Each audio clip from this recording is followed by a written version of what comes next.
विद्यार्थी मित्रों, 11th BA chapter 8 धंधा किए पूंजी के प्राप्ति स्थान सोर्सेज ऑफ बिजनेस फाइनेंस। आज हम चर्चा करेंगे इस चैप्टर के अंतर्गत कि धंधा किए पूंजी क्या है और धंधा किए पूंजी की आवश्यकता क्यों होती है। तो इस टॉपिक पे आज हम चर्चा करेंगे। तो देखते हैं।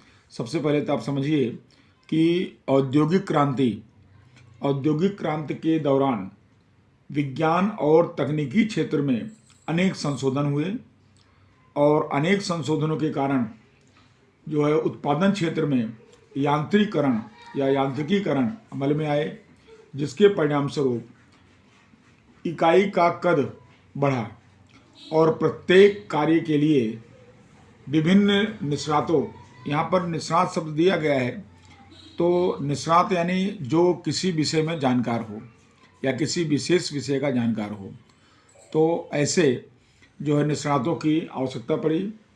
और साथ साथ इकाइयों में विशिष्टीकरण भी अनिवार्य बना। विशिष्टीकरण किसी विशेष कार्य में तो विशिष्टीकरण प्राप्त करना, तो विशिष्टीकरण भी अनिवार्य बना।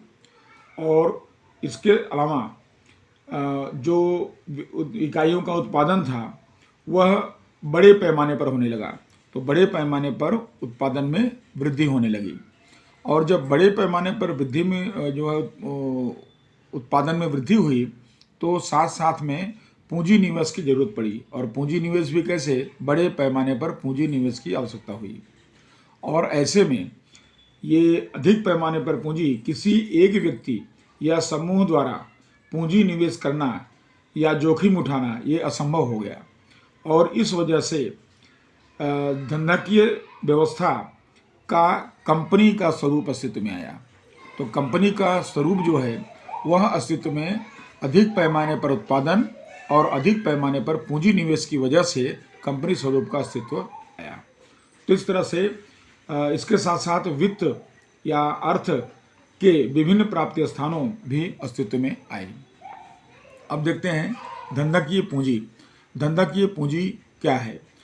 तो जैसे आप कॉमर्स के विद्यार्थी हैं तो आपने अकाउंट के अंदर, नामा के अंदर सीखा हुआ है कि मालिक के द्वारा, धंधा के मालिक के द्वारा धंधे में लाई गई नगद माल या संपत्ति को पूंजी कहते हैं।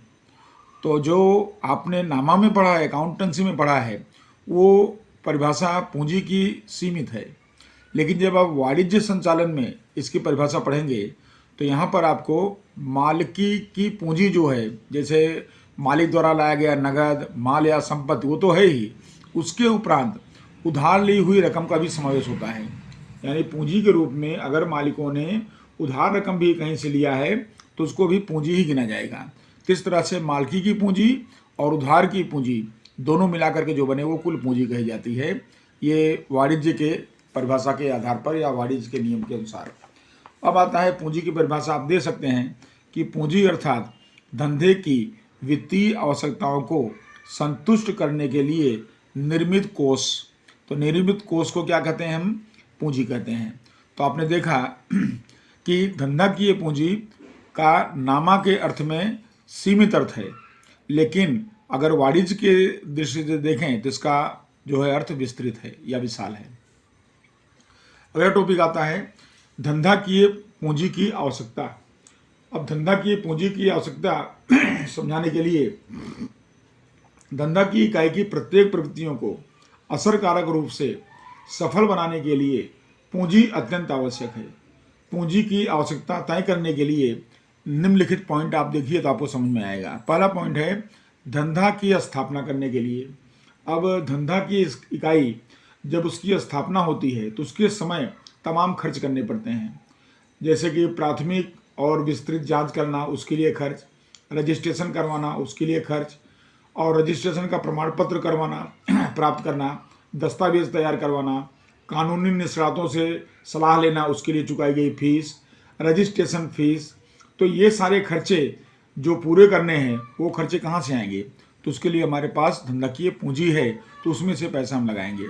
किस तरह से धंधा की स्थापना के लिए धंधाकीय पूंजी की आवश्यकता होती है। पहला पॉइंट हो गया।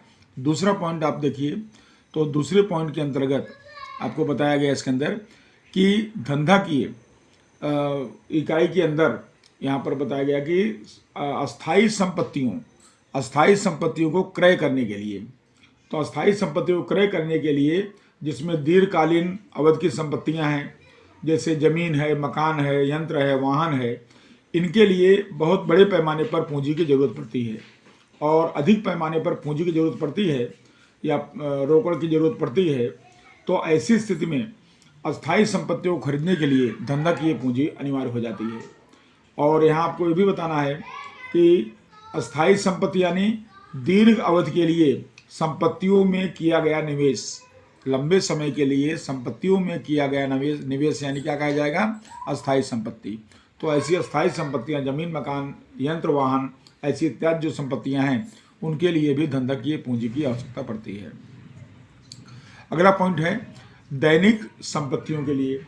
अब यहाँ देखिए कि धंधा में दैनिक प्रवृत्तियां समय से या बराबर चलती रहें, इसके लिए कार्यशील पूंजी चाहिए। अब कार्यशील पूंजी अगर होगी तो धंधे में कच्चे माल की खरीदी होती रहेगी, साथ में वेतन और मजदूरी चुकाना पड़ेगा, उसको चुकाया जाता रहेगा। व्यापार की सहायक सेवाएं के अनुसंधान में चुकाए जाने वाले खर्च हैं तो उसको किए जाते रहेंगे। इसके अलावा तैयार माल के स्टॉक में निवेश करना है तो वो भी हो सकेगा। तो इस तरह कार्यशील पूंजी जो है वह धंधे की दैनिक संपत्तियों के लिए इसकी आवश्यकता पड़ती है। तो आप देख रहे हैं कि धंधा की पूंजी की आवश्यकता स्थापना के लिए, अस्थायी संपत्तियों के लिए, फिर दैनिक संपत्तियों के लिए। अब आता है धंधे की आधुनिकीकरण और विस्तार के लिए। तो धंधा की इकाई में आप देखते हैं कि तकनीकी का विकास होने से हमेशा नई शोध खोज जारी रहती है, और नई शोध खोज होने के कारण आधुनिकीकरण और विस्तार आवश्यक बन जाता है। और ऐसी परिस्थिति में आधुनिकीकरण, विस्तार और उत्पादन की नई टेक्नोलॉजी अपनाने हेतु बड़े पैमाने पर पूंजी की जरूरत पड़ती है। तो वह पूंजी हम कहाँ से प्राप्त करेंगे, धंधाकीय पूंजी में से प्राप्त कर पाएंगे। किस तरह धंधे के आधुनिकीकरण और विस्तार के लिए, जिसके लिए जिम्मेदार है नई तकनीक, नई टेक्नोलॉजी, तो उसके लिए भी पूंजी की जरूरत पड़ती है या धंधाकीय पूंजी की आवश्यकता होती है। और अंतिम पॉइंट 5वां है आकस्मिक आवश्यकताओं के लिए। धंधा की इकाई में को बहुत से आंतरिक या बाह्य तत्व प्रभावित करते हैं। जब इकाई चालू होती है तो आंतरिक तत्व भी होते हैं, उनको असर करते हैं, और बाह्य तत्व भी प्रभावित करते हैं, जिसके लिए पूंजी की आकस्मिक जरूरत पड़ती है। यानी पता नहीं रहता है लेकिन पूंजी की जरूरत पड़ जाती है। जैसे कर्मचारियों ने हड़ताल किया तो उस समय पूंजी की जरूरत पड़ती है। सरकार की नीति में कोई परिवर्तन आ गया तब पूंजी की जरूरत पड़ती है। व्यापार में कोई परिवर्तन करना हुआ उस समय पूंजी की जरूरत पड़ती है। प्राकृतिक कोई आपदा आ गई तो ऐसी स्थिति में भी उसका सामना करने के लिए जो है पूंजी की जरूरत पड़ती है। तो यानी आप कह सकते हैं कि कर्मचारियों की हड़ताल, सरकारी नीति और सरकारी नीति में परिवर्तन, व्यापार में परिवर्तन, प्राकृतिक आपत्तियां इत्यादि, इन सब परिबलों का सामना करने के लिए आकस्मिक पूंजी की आवश्यकता पड़ती है। तो इस तरह आकस्मिक पूंजी जो है वो धंधाकीय पूंजी की आवश्यकता इसमें यहाँ पर पूरा करने के लिए होती है। तो विद्यार्थी मित्रों, आपका एक प्रश्न कंप्लीट हो गया कि धंधाकीय पूंजी क्या है, उसका अर्थ, और उसके बाद धंधाकीय पूंजी की आवश्यकता क्या है। उसके हमने 5 मुद्दे देखे। अब इसी में हम एक टॉपिक और देख लेते हैं, और वो टॉपिक है कि आकस्मिक आवश्यकताओं के लिए हमने पूंजी के बारे में देखा। अब देखते हैं हम इसके अंदर कि धंधाकीय इकाई में वित्त का महत्व क्या है, या धंधा की इकाई में पैसे या पूंजी का महत्व क्या है, उसकी हम देखते हैं कि रुपया पैसा जो है उसकी क्या ज़रूरत है। तो इसके लिए आप कह सकते हैं कि वित्त, पैसा या रकम, रुपया, यह ऐसी धुरी है कि जिसके आसपास सभी आर्थिक प्रवृत्तियां घूमती रहती हैं। आप धुरी समझेंगे तो धुरी यानी जो चक्र होता है उसके सेंटर में ये चक्र है और उसके बीच में ये धुरी है। तो इसके आसपास जो है, क्योंकि ये धुरी है तो ही चक्र बनेगा, तो ये जो चक्र है घूमता रहता है, तो वो चक्र किसका होता है, आर्थिक प्रवृत्तियों का। तो वित्त यह ऐसी धुरी है कि जिसके चारों तरफ जो है आर्थिक प्रवृत्तियां घूमती रहती हैं।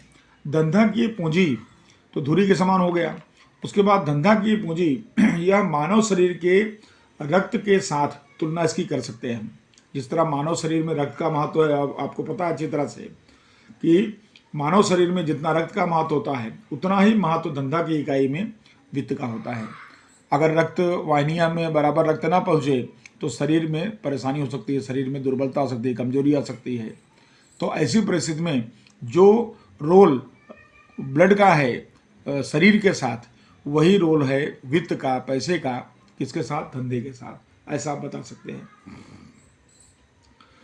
उसके बाद है कि इकाई की समस्त प्रवृत्तियाँ, कोई भी प्रवृत्तियाँ हैं इकाई की, तो वो समयानुसार चलाने के लिए वित्त की योग्य व्यवस्था उसके लिए अनिवार्य हो जाता है। पूंजी के बिना धंधे की इकाई के व्यवहार नहीं हो सकते हैं, यानी धंधा की इकाई का व्यवहार करना है तो पूंजी आवश्यक है। वित्त का प्रमाण सीमित है और उसके उपयोग वैकल्पिक हैं, बहुत सारे उपयोग हैं। कम पैसा है लेकिन उसका उपयोग कई तरह से है। तो ऐसी परिस्थिति में वित्त के बारे में समझकर, विचार कर कार्यक्षम और अधिकतम उपयोग करना चाहिए, यानी वो योग्य जगह पर उसका खर्च होना चाहिए। ये आवश्यक हो जाता है, जरूरी हो जाता है वित्त के बारे में। उसके बाद है कि पूंजी के बिना धंधा की इकाई के व्यवहार हमने देखा नहीं हो सकते हैं। तो धंधे में वित्त की कमी के कारण बहुत सी कठिनाइयों का सामना भी करना पड़ता है। जैसे अगर आपने लेनदारों को भुगतान में विलंब कर दिया तो ऐसी स्थिति में आपकी साख में कमी आएगी, और साख में कमी आना ये धंधे के लिए नुकसानकारक है। इस तरह से साख को बनाए रखने के लिए लेनदार को समय समय पर भुगतान करना पड़ता है। कई बार तो लाभदायक विनियोग है जहां हमको पैसा लगाना है, और वहां पैसा लगाने के लिए अगर हमारे पास पैसे नहीं हैं तो हम सुनहरे अवसर खो देते हैं या खोने पड़ते हैं। नगद बट्टा का लाभ कहीं मिल रहा है तो वो नहीं मिल पाता है, क्योंकि हमारे पास नगद नहीं है, तो नगद बट्टा का लाभ नहीं मिल पाता है। और उसी तरह से कच्चे माल का समय पर खरीदी नहीं किया जाए तो वो भी अपने धंधे के लिए, व्यवसाय के लिए नुकसानकारक हो जाता है। तो ये जो परिस्थितियां हैं, इन सब के लिए पर्याप्त प्रमाण में पूंजी होना अत्यंत आवश्यक है। तो इस तरह आप समझा सकते हैं कि धंधा की इकाई में वित्त का महत्व धुरी के समान है, और इसके इर्द गिर्द जो है वो आर्थिक प्रवृत्तियाँ घूमती रहती हैं। मानव शरीर में रक्त के समान वित्त का महत्व है। धंधे के अंदर प्रवृत्तियों को कार्यरत करने के लिए इसका ज़रूरत पड़ता है, धंधा के व्यवहार करने के लिए इसकी ज़रूरत पड़ती है। और पैसे का या वित्त का वैकल्पिक उपयोग होता है, तो उस वैकल्पिक उपयोगों में से कौन सा उपयोग किया जाए कि जिससे धंधे के लिए लाभकारी हो, तो उसका उपयोग यहाँ पर समझना चाहिए। उसके बाद धंधे की साख में वृद्धि करने के लिए जिनको हमको पेमेंट करना है उनको समय से भुगतान करना पड़ता है, उसके लिए पैसे की ज़रूरत पड़ती है। अगर कोई अच्छा सुनहरा विनियोग आया है जहाँ हम पैसा लगा ज़्यादा कमा सकते हैं, तो ज़्यादा पैसा कमाने के लिए भी हमारे पास पैसा होना चाहिए, नहीं तो विनियोग नहीं कर पाएंगे। और समय समय पर कच्चा माल अगर नहीं मिलेगा तो धंधे के लिए हमारे नुकसानकारक होगा या हमारे प्रॉफिट में कमी होगी। तो इस वजह से इन सब प्रवृत्तियों को पूरा करने के लिए वित्त की जरूरत पड़ती है। इस तरह हम कह सकते हैं कि धंधे की इकाई में वित्त का महत्व बहुत ही अधिक है, ऐसा हम समझा सकते हैं। तो विद्यार्थी मित्रों, आज का हमारा ये टॉपिक जो है धंधा की पूंजी और धंधा की पूंजी की आवश्यकता और धंधा की इकाई में वित्त का महत्व क्या है, तो हमने ये प्रश्न टॉपिक यहाँ पूरा किया।